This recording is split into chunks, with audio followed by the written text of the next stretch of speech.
Yawaita mace-macen aure a jamhuriyar Nijar na ɗaya daga cikin abubuwan da ke cimma al'umma tuwo a ƙwarya, musamman a birnin Niamey, inda wani kiyasi na ƙungiyar addinin musulunci ta ƙasa ya ambato aure 388 a matsayin auren da ya mutu a shekarar 2021 da ta shuɗe, kamar yadda Ustaz Muha, mamba a ƙungiyar addinin musulunci ta ƙasa ke cewa. Ba mu taɓa ganin ba yawan mutuwa aure kamar wannan shekara ta 2021.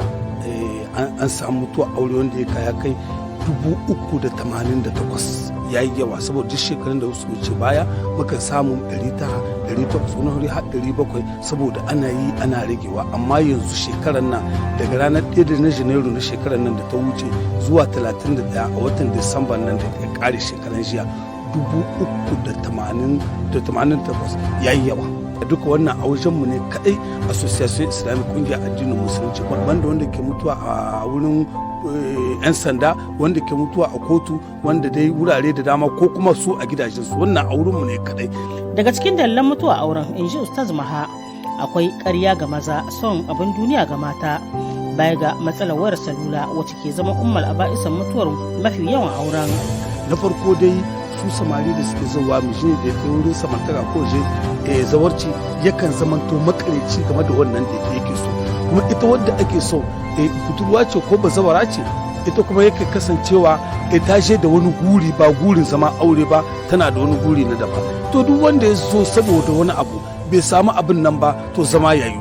In aka ce maka aure 20 sun rabu za ka tada 18 17 duka waya ne kawo haka.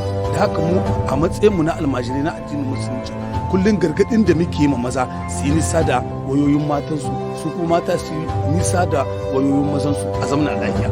Zancen da Malam Abubakar, wani magidanci a Yamai, ke cewa haƙon ne matsalar salula na tada musu hankali matuƙa, ganin yadda matansu ke sa musu ido kan wayoyin da suke ko kuma suke amsawa.